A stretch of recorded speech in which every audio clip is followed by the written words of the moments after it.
यानंतर बघूयात मोठ्या बातम्या।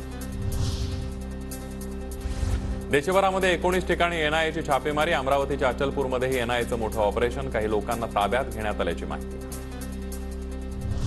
ताब्यात घेतलेल्या विद्यार्थ्यांची एनआयएकडून अमरावतीमध्ये चौकशी। संबंधित विद्यार्थी दहशतवादी कारवायांमध्ये गुंतल्याचा एनआयएला संशय। लॅपटॉप आणि कागदपत्रांमधून अनेक धागेदोरे हाती लागल्याची शक्यता। दिल्लीचे मुख्यमंत्री अरविंद केजरीवाल यांना दिल्ली मद्य घोटाळा प्रकरणामध्ये ईडीचं समन्स। 21 डिसेंबरला चौकशीला हजर राहण्याच्या सूचना। आमदार प्राजक्त तनपुरी आणि अर्जुन खोतकरांना ईडीचं समन्स। राम गणेश गडकरी साखर कारखान्यातील आर्थिक गैरव्यवहार प्रकरणी समन्स। 12 जानेवारीला चौकशीला हजर राहण्याचे आदेश। राज्यातील धान उत्पादक शेतकऱ्यांना प्रति हेक्टरी 20,000 बोनस। तर शेतकरी सन्मान योजनेच्या कर्जमाफीपासून वंचित 6.5 लाख शेतकऱ्यांना कर्जमाफी मिळणार। मुख्यमंत्री शिंदेंची विधानसभेत घोषणा। काळीसाठी अंदाजे 2,000 कोटींची नुकसान भरपाई देखील या ठिकाणी देय आहे।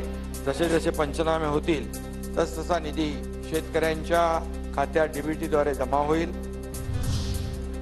केंद्रानं मराठा आरक्षण प्रश्नावर हस्तक्षेप करायला हवा। मराठा समाजाचं मागासलेपण दाखवण्यासाठीचे निकष बदलावेत। गायकवाड समितीनं शासकीय नोकऱ्यातील प्रमाण मोजताना नवी पद्धती वापरावी। दिल्लीतील बैठकीनंतर संभाजीराजेंची मागणी। पंतप्रधान आणि केंद्र सरकार यांनी या विषयावर लक्ष केंद्रित करणं गरजेचं आहे। उद्धव ठाकरेंनी दिल्लीचे मुख्यमंत्री अरविंद केजरीवालांची भेट घेतली आहे। केजरीवालांच्या निवासस्थानी महत्त्वाची बैठक। आदित्य ठाकरे, प्रियंका चतुर्वेदी, विनायक राऊत, अरविंद सावंत यांच्यासह शिवसेना नेते उपस्थित।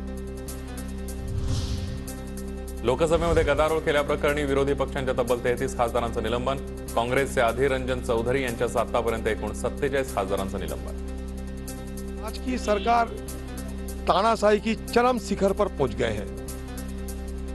उनके पास बहुमत है और बहुमत की साथ साथ बाहुबली की डंडा घुमा रहे हैं। 22 जानेवारीला श्रीराम मंदिर उद्घाटनादिवशी अयोध्येमध्ये येऊ नका।